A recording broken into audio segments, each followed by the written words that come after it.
Madalas na paalala ng mga otoridad, maging alerto para hindi po mabudol-budol. Sa Pasig, 2 bata ang natangayan ng smartphone at ng gadget nang tila mabudol-budol ng isa ring bata. Nakatutok si Emil Sumangil, exclusive. Estudyante sa grade 6 si Carlo, di niya tunay na pangalan. Grade 5 naman ang kaibigan niyang si Nico. Kapwa sila natangayan ng tablet at smartphone.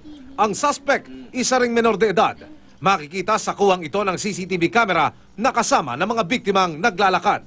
Kwento ni na Carlo at Nico, habang naglalaro sila sa labas ng kanilang bahay noong hapon ng linggo, isang batang noon lang nila nakita ang lumapit sa kanila at nag-alok na bibigyan sila ng bagong gadgets sa kondisyong ipapalit nila ang pinaglumaan nilang smartphone at tablet. Pinaupo po kami sa tricycle tapos po,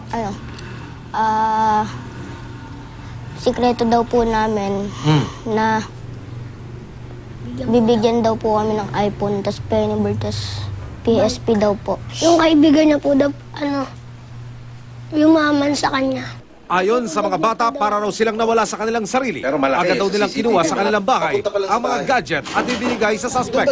Pinalingon po kami dun sa pader. Okay. Tapos hindi ko po alam kung ano pong ginagawa sa amin eh. Sa labas ng kanilang bahay, niyaya raw sila ng suspect sa bahay nito. Nakarating sa Makati ang mga bata na naglalakad. Pero bago sumapit sa Pasig-Makati boundary, batay sa kuwang ito ng CCTV, hindi na pinasunod ang isang biktima. Pagdating malapit sa C5 elevated U-turn slot, Pinaupo po ako doon sa may, hagdan. Sa overpass po. Tapos po, umalis na po siya. Tapos hindi na po bumalik.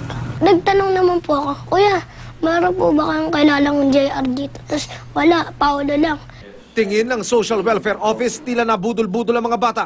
Talagang malaking sorpresa yun. Meron yung budol-budol na as against the minor. Pareho na silang minor. Pero itong mga batang to, kung walang nag-utos at walang adult na nasa likod ng pangyayaring to, hindi ho sila makakaisip ng ganun. May natatanggap na raw reklamo ang ilang pambarangay sa Pasig tungkol sa mga kalintulad na botos. Paiimbestigahan na raw nila ito sa Pasig Police.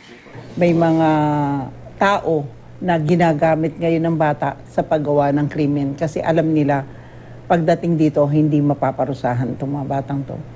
Emil Sumangil, Nakatutok, 24 Oras.